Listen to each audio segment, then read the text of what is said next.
Hi, I just want to mention a couple more people signed up to be notified when I have a new segment, so it makes it worthwhile for me to continue as long as someone's interested. Thank you. I hope you get, something out of this. If you're still watching, you are getting something out of it. I'm not sure exactly where I left off before. We got cut off quickly because the battery died in the camera. But there's plenty of interest. It doesn't really matter if we skip some parts. I think we were talking about the solar system. This part starts the 7 manifestations of the universe. Let us now study your present group of planets. This relatively new group of planets that is in existence today, this group has been in manifestation for a certain number of billions of years, but there will come a time when everything that is out there in the countless solar systems, everything in the form of planets, moons, stars, suns, absolutely everything of a material nature in the universe will disintegrate. The universe goes through that process at all times. It always has and always will. Every physical body will revert back to its more sensitive body, its sublimated body, its spiritual body. Everything in the imperfect state will revert back to its original perfect state, and all will definitely be spirit. True, it may be many billions of years before this occurs. I have no way of telling, nor even of knowing the exact time. But when the time comes, all will once again be part of the great oneness.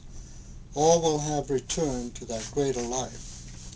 You must remember, there were several groups of planets that were brought into manifestation and that disintegrated over a period of billions and billions of years, long before this present group of planets was brought into manifestation.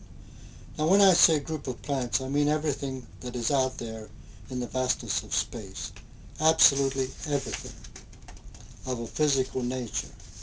This includes all of the countless solar systems and galaxies. The average disciple will then ask, how long has this process been going on?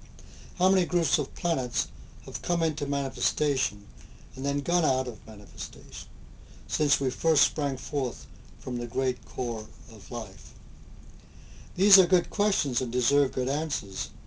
It has been claimed by the intermediary, this great master of light, whom I have consulted innumerable times here of late, that our present group of planets is the 7th and consequently the last group of planets to be brought into manifestation in this particular round. That is, since we sprang forth from the core of life as a divine entity. Then what preceded all of this? There would be no way of knowing the answer to that question. I am only telling you, or quoting what I have been told by this intermediary.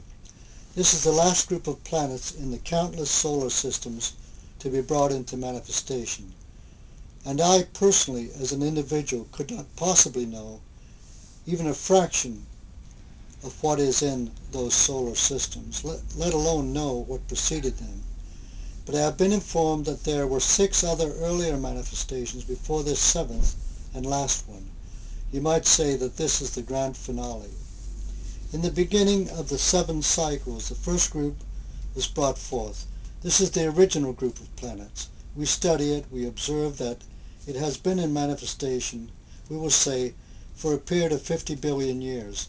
Now this is just a supposition. You understand it is not accurate. This is only an expression to give you a clearer picture. Then we find that it disintegrates. Everything in the countless solar systems, everything in the vastness of space, absolutely everything of a material or atom nature disintegrates and goes back into its sublimated state. Then we have a lapse of time when nothing is in physical manifestation. How long is this lapse of time? I cannot say. Perhaps it might be comparable to the length of time that the group of planets was in manifestation. Who can say? but we are only speaking of equivalent time, mind you, because in reality time would have been non-existent. So let us just say that during this period the outer consciousness of God sleeps. Now the second group of planets comes into manifestation. We study this one too. Then comes the lapse of time again. This then is followed by the third group, the fourth group, the fifth group, each one of course being separated by a lapse of time. And after the sixth group we come to your present group, the seventh group, the last group.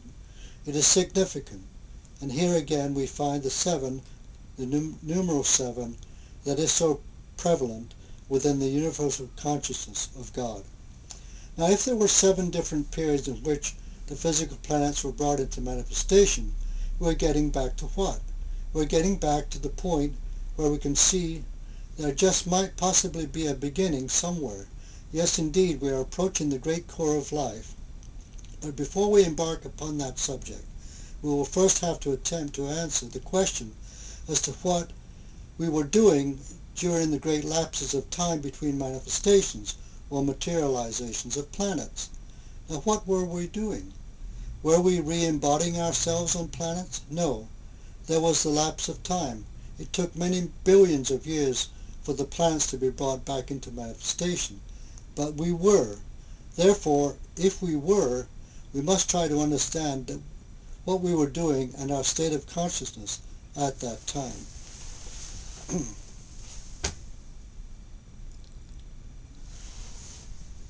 We have 3 minutes in this section. You are but a teardrop of your greater self. Yes, before we can properly understand what we were during this lapse of time, we must review again the subject of our own being. Man is a triune being operating in 3 basic states of consciousness: the objective or outer state, the subjective or inner state, and the soul or God state. We might refer to the God state as being the inner core of the subjective state. Now when we give up the mortal or the objective state of consciousness, we become more or less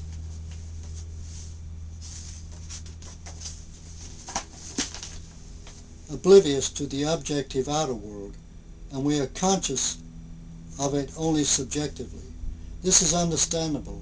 It is the reverse of operating in the outer state, being a mortal in the physical world, and being conscious of the inner world of the soul only subjectively. While being conscious in one state, we seem to be oblivious to a certain extent to the other. That is, in comparing the objective state with the subjective state. Are we in want of cohesion? Not necessarily. You see, disciples, the soul of God state the soul or God state is never oblivious to its own inner kingdom. All the time that we be on the outside oblivious to that great inner consciousness or that great infinite state, the soul is very definitely not oblivious to it and is very much awake. The soul only becomes oblivious temporarily to its outer state and needs to be awakened by the mortal. But the soul itself never goes into a state of oblivion because it is constantly attuned to the inner consciousness and to the core of life. Thus we become acquainted with the 3 different and distinctive states of consciousness of our own being, one entity only, but with 3 levels of consciousness. The person you are today, and we'll continue this in a second,